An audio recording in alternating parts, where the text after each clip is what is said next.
स्वर्ग भी तना हुआ तिनका। इस कहानी को सुनकर तुम जानोगे कि असली आनंद स्वर्ग से भी ऊपर है। कहानी सुनाते हैं बंटी कुमार। कभी तुमने सुबह के 4 बजे की आवाज सुनी है? नींद टूटती है, बाहर कोयल कूकती है और घर में सिर्फ तुम्हारी सांसों की आवाज।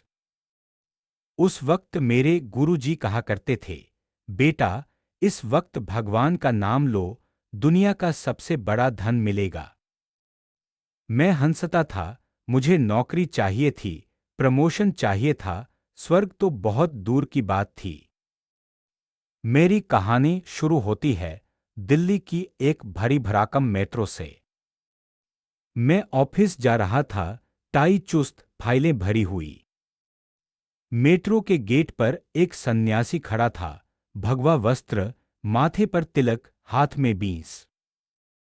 वो ऐसे खड़ा था जैसे भीड़ में भी अकेला खड़ा हो।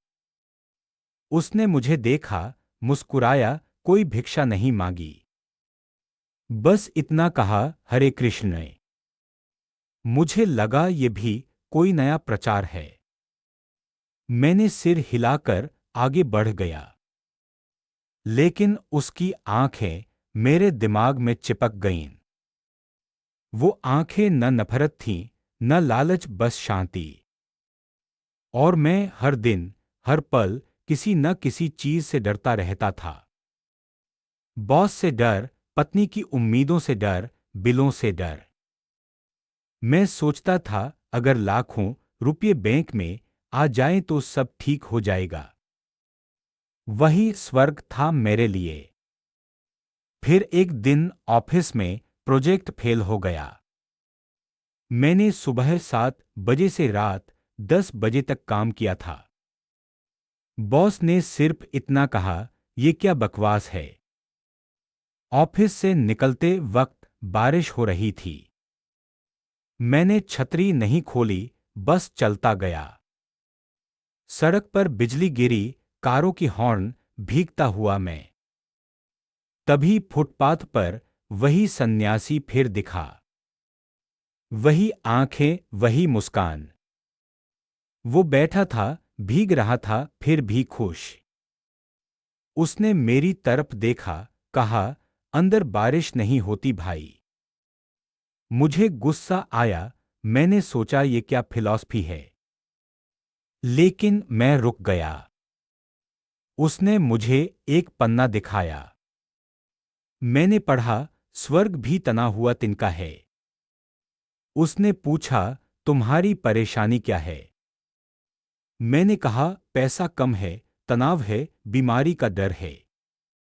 वो हंसा, बोला, मैंने भी एक वक्त BMW चलाई थी, फिर पता चला असली सवारी तो भीतर है। मुझे लगा ये आदमी पागल है। लेकिन मैं फिर रुक गया।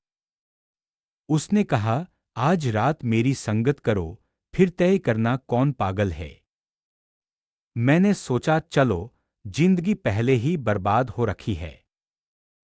वो मुझे एक छोटे से कमरे में ले गया। वहां और भी लोग थे, सब माथे पर तिलक, हाथ में माला। कोई डॉक्टर था, कोई इंजीनियर, कोई टीचर। सब चुपचाप बैठे थे, आंखें बंद। फिर धीरे से एक आवाज आई, हरे कृष्ण, हरे कृष्ण। मैंने सोचा, ये क्या बचकाना खेल है। लेकिन कुछ मिनटों बाद मेरी सांसें धीमी हो गईं। बीच बीच में कोई रोता, कोई हंसता। लेकिन मैं रोका गया। वो कहते, रोको मत, होने दो। 3 घंटे बाद जब मैं बाहर आया तो सुबह हो रही थी। पक्षियों की आवाज, मंदिर की घंटियां और मेरे भीतर कुछ हल्का सा। वो सन्यासी पूछा, कैसा लगा? मैंने कहा, अजीब लेकिन अच्छा। वो बोला, ये चमत्कार नहीं, तुम्हारी असल जगह है ये। मुझे लगा जैसे कोई पुराना ताला खुल गया हो। फिर शुरू हुआ मेरा सच्चा सफर। मैंने देखा कि जब मैं हरे कृष्ण बोलता हूं तो कुछ गिरता है भीतर से। कभी गुस्सा, कभी डर, कभी बेवजह की चिंता। गुरु जी कहते, ये गिरना जरूरी है, तभी असली तुम दिखोगे। मैंने सोचा ये कैसा व्यापार है, खुद को खोकर कमा रहे हैं। लेकिन धीरे धीरे मैं समझा।